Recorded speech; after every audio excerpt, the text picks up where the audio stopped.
एक traffic signal board है जिसमें आगे लिखा हुआ है स्कूल अहेड। इसमें हमें करना क्या है कि एक इक्विलैटरल ट्रायंगल है जिसकी साइड क्या है ए।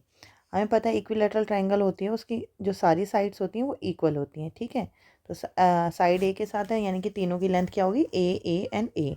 हमें एरिया फाइंड आउट करना है हीरोन्स फार्मूला के थ्रू। फर्स्ट पार्ट हमारा ये जाएगा। नेक्स्ट पार्ट में है कि इसका जो पेरीमीटर है वो 180 सेंटीमीटर है। यहाँ से हमें एग्जैक्ट एरिया की लेंथ एग्जैक्ट हमें लेंथ पता चल जाएगी उसकी साइड की, और फिर हम उसे फॉर्मूले में पुट करेंगे हीरोन्स फार्मूला में, और वहाँ से एरिया फाइंड आउट करेंगे। चलो स्टार्ट करते हैं। तो सबसे पहले हमें हीरोन्स फार्मूला के लिए क्या यूज़ करना पड़ता है, एस की वैल्यू निकालनी पड़ेगी। एस क्या होती है, सम ऑफ इस all three side a plus b plus c divided by 2, ठीक है। ए की वैल्यू एक ए लिख लो, ठीक है। बी की भी वैल्यू क्या है, ए है। सी की भी वैल्यू क्या है, ए है, डिवाइडेड बाय 2। यहाँ पे हमें 3a मिल गए। सम अप कर दो, फाइनल वैल्यू क्या आ गई, 3a/2। नेक्स्ट क्या निकालना होता था हमें, s माइनस ए, राइट, s माइनस ए। तो s की वैल्यू कितनी आई है, 3/2।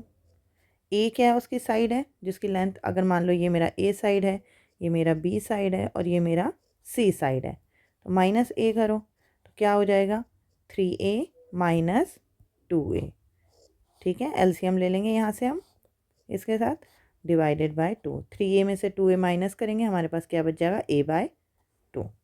सेम s माइनस बी के लिए भी निकालेंगे और सेम s माइनस सी के लिए। देखो जब ऑल साइड्स आर इक्वल है तो सबकी वैल्यू लास्ट में क्या आएगी, a/2 a/2, ठीक है।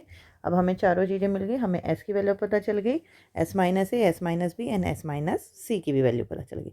अब हमें करना क्या है, इसे हीरोन्स फार्मूला में पुट करना है to get the area of triangle.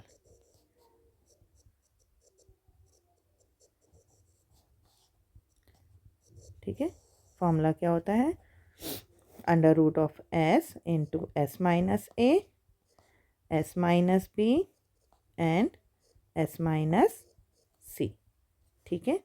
अब यहाँ पे s की वैल्यू हमारे पास कितनी थी, 3a/2, और बाकी सब की वैल्यू क्या है, a/2 a/2 एंड a/2, ठीक है।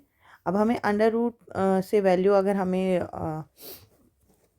पता है कि अगर बाहर निकालने तो अगर ये 2 बार मल्टीप्लाई हो गए, a/2 इंटू a/2, ठीक है। तो आप क्या करो, 2 बार इसे बाहर लिख दो, a/2 into a/2। Under root में क्या रह जाएगा, सिर्फ √3, क्योंकि ये एक ही बार आया ये नंबर, और ये 2 के ग्रुप बना लो, तो जो अगर जिसके 2 के ग्रुप बना रहे हो उसे एक बार आप बाहर लिख दो, सिंपल है। अब ये क्या बन गया, √3, 2 into 2 4, a into a square, ठीक है। तो ये फाइनली इक्विलैटरल ट्रायंगल का एरिया जो है उसकी वैल्यू हमने निकाल ली। नेक्स्ट स्टेप क्या आएगा, इसमें हमें दिया हुआ है जो पेरीमीटर है, ठीक है, वो कितना है, 180 सेंटीमीटर। अब पेरीमीटर क्या होता है, अगर एक ट्राइंगल हम यूज़ कर रहे हैं तो उसके तीनों लेंथ का सम ए, और ये भी ए है और ये भी है, क्योंकि ये इक्विलैटरल ट्राइंगल है तो उसका पेरीमीटर क्या होगा, 3a। 3a is equal to 180, ठीक है। ये 3 वहाँ जाके 180 को डिवाइड करेगा, क्या वैल्यू आ जाएगी, 60 सेंटीमीटर। अब इस a की वैल्यू इस वाले जो ये हमने वैल्यू निकाली थी ना, इसके अंदर हम पुट कर देते हैं, ठीक है। तो we can write, put the value of a,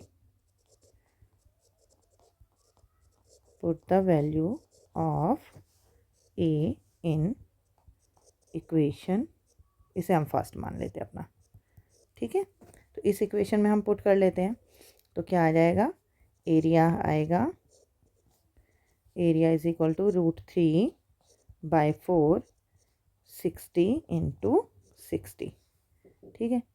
4 से 60 कट जाएगा, 4 1 ज़ा 4, 4 5 ज़ा 15, 4 ज़ा 60 होता है, सिंपल, ठीक है। 15 6 ज़ा क्या होता है, 90 होता है, ठीक है। 90 के बाद आप एक ज़ीरो और लगा दो, ये हो गया आपका √3 सेंटीमीटर स्क्वायर। ये आ गया हमारा फाइनल आंसर।